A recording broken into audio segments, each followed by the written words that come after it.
E a Virgínia foi lá, eu queria perguntar uma coisa pra você. Primeiro, o que você achou da CPI da Virgínia? O que você achou Uhum. do como que foi lá o depoimento? E você acha que a Virgínia ela foi bem arquitetada pra estar lá? Então, a Uhum. roupinha que ela usou foi pensada ou foi uma coisa mais casual que aconteceu na hora? O que você acha? Qual que é a sua opinião? Aí eu vou dizer assim que é opinião com 100% de convicção, tá? Eu conheço várias personalidades que, do ponto de vista do Brasil como um todo, são muito mais relevantes que a Virgínia. E não existe esse negócio de ação não arquitetada. Ninguém faz nenhuma ação pública importante, nenhuma figura pública genuinamente importante faz qualquer ação que não foi pensada junto com uma equipe de assessoria. Isso não existe, tá bom?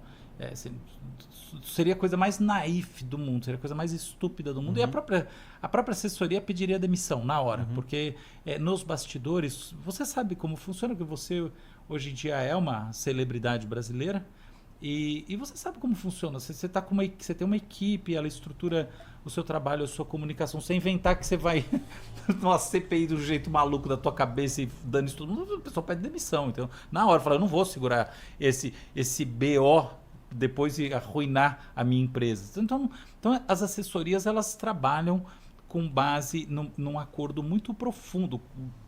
Todas que eu conheço, com todas as pessoas realmente relevantes. As pessoas, vou abrir um parênteses, na internet a gente tende a achar que a relevância é uma coisa, no mundo lá fora é outra. Então, o relevante é o Gerdau, então, o relevante é a pessoa que tem $1 bilhão, mas tudo bem. Mas a É. Virgínia é isso aí, entendeu? Não tem discussão. É totalmente isso aí. É, mas E, foi muito caricato a então, roupa e deixa eu chegar lá. Então, moletom, eu né? acho, tudo para te dizer assim, que eu acho exatamente que foi pensado, assim, eu tô com convicção total, que foi pensado a partir de uma lógica de assessoria, então foi construído, e eu acho que foi mal construído. Por que eu acho que foi mal construído? Por duas razões simples. A primeira, e a mais fundamental de todas, é que o ser humano, ele evolui, assim, do ponto de vista evolucionário, para detectar muito bem a mentira. Hum. Essa é, assim, todo o fundamento dos juízos morais, tá, da cognição social, que é essa capacidade de gerar interlocução, entender as pessoas, formar grupos, etc e tal, tá baseada na identificação dos chamados free riders. O que Ah. são free riders? É o seguinte, a sociedade se sedentariza mais ou menos de menos de 12 a 15 mil anos antes de Cristo, com o advento da agricultura, mais ou menos isso, tem mil ressalvas desse papo, mas vamos dizer assim, por ali. E a partir desse momento, que a gente deixa de ser um conjunto de grupos de nômades, caçadores, coletores, os recursos estão todos concentrados num lugar. Hum. Então, surge um problema que se torna intrínseco às sociedades, que é as pessoas que estão lá dando um truque. Sabe, é o sujeito que finge que está ali trabalhando, plantando, mas ele só quer comer. E assim por diante. Surgem os picaretas, né? A origem da picaretagem, é interessante pensar isso, não, mas existe uma origem histórica da picaretagem. E desde que a picaretagem surge, né, que é o problema dos freeriders, vários economistas tratam desse assunto assim muito bem. Robert Gintz é talvez o meu preferido, e ainda que tem outros.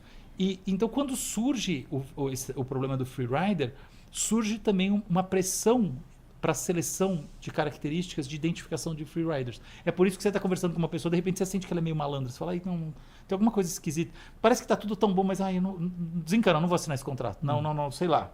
Tem alguma coisa que tá. Outros que parece que tá tudo meio errado, meio torto, mas você sente e fala, não, foda-se, vou. Porque você sente quando tem uma picaretagem ou não.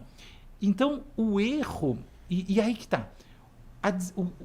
A identificação da picaretagem, entre outras coisas, quando a gente vai fazer essa análise, né, do ponto de vista dos drivers da percepção de que alguma coisa não é genuína, o driver principal é dicotomia, é o spread entre o comportamento médio e o comportamento nesse momento.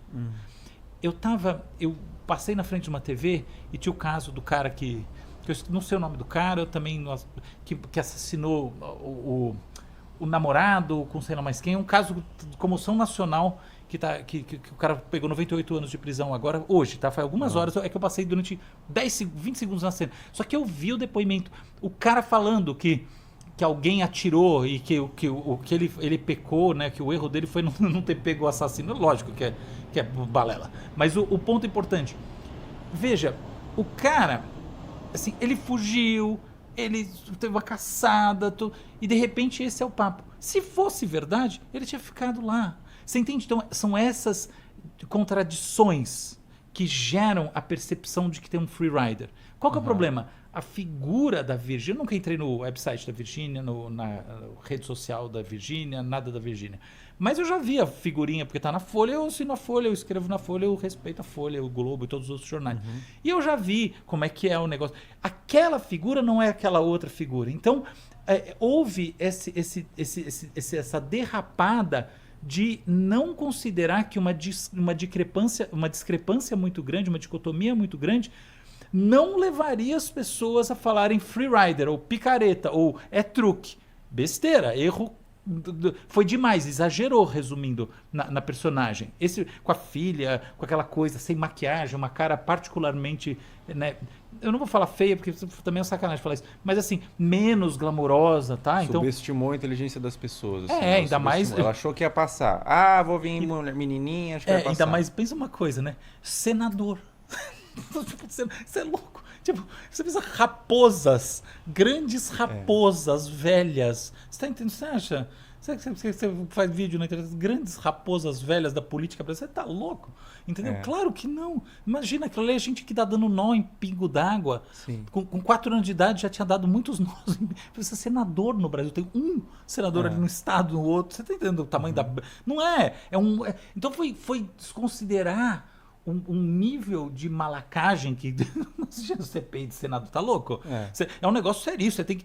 Não, então subestimou demais. Então esse é o primeiro erro.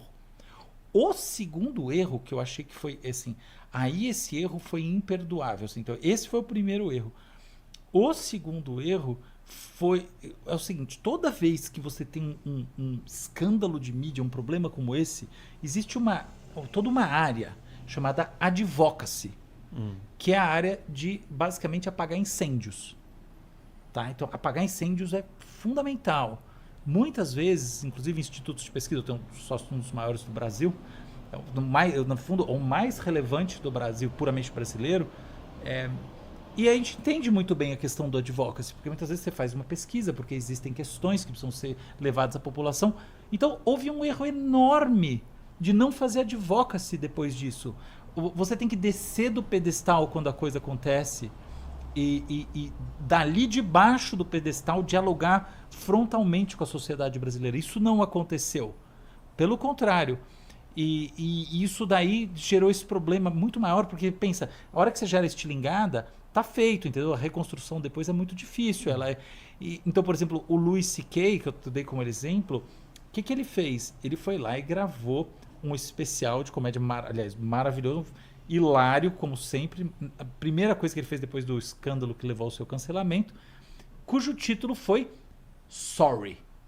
E é lógico que é piada, mas ele vai lá e ele entra na questão dele com muito humor e tal, fala que eu sou um completo idiota, é uma cena super tocante e tal, é engraçado, mas tem isso. E no final, I'm sorry. Então, assim, entrar simplesmente na discussão do tipo assim, mas você ganhava conforme as pessoas perdiam, sim ou não? Percebe que isso que é o grande ponto, né? Tipo assim, então, quer dizer que você lucra em cima da dor alheia, e que ela diz que não, mas você percebe que só de colocar a questão você já se ferrou? É lógico. Então, assim, eu acho que faltou muito advocacy, muito advocacy. Um advocacy bem feito ressignificaria essa questão. Jamais.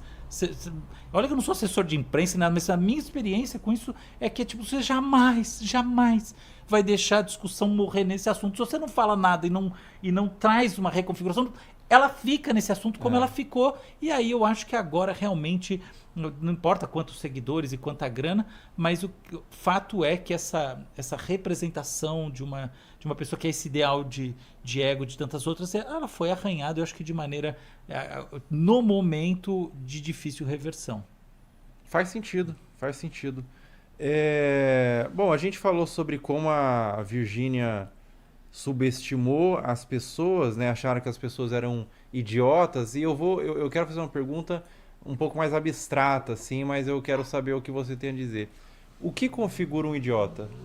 Eu não falei que eu acho que ela disse que as pessoas são idiotas. Eu disse que ela subestimou os senadores, que são as grandes raposas do Brasil, numa CPI, e ela errou por não trabalhar num nível de proximidade maior com a imagem que ela já tem no dia a dia, tá bom? Porque Ela não falou que as pessoas são idiotas. Na realidade, foi só um recurso que eu usei para fazer um gancho. Porque eu não acho que é isso mesmo, tá? Não acho que ela acha, são idiotas, a gente faz qualquer coisinha. Não, é que ela subestimou, ela acha que ela tá num nível de inteligência, de capacidade de comunicação, porque tem muito seguidor, mas que não é nenhuma fagulha de um senador brasileiro. É óbvio que não. Sim. É nesse sentido. Então, você entendeu, né? Sim. Jamais eu acho. Até porque eu acho que seria do meu lado, assim, uma inconsequência eu falar. Às vezes as coisas que eu falo as pessoas levam muito a sério. Não, eu coloquei palavras na sua boca, eu não né? disse que a mulher achou que ninguém é idiota. Tudo bem, agora o que você quer saber.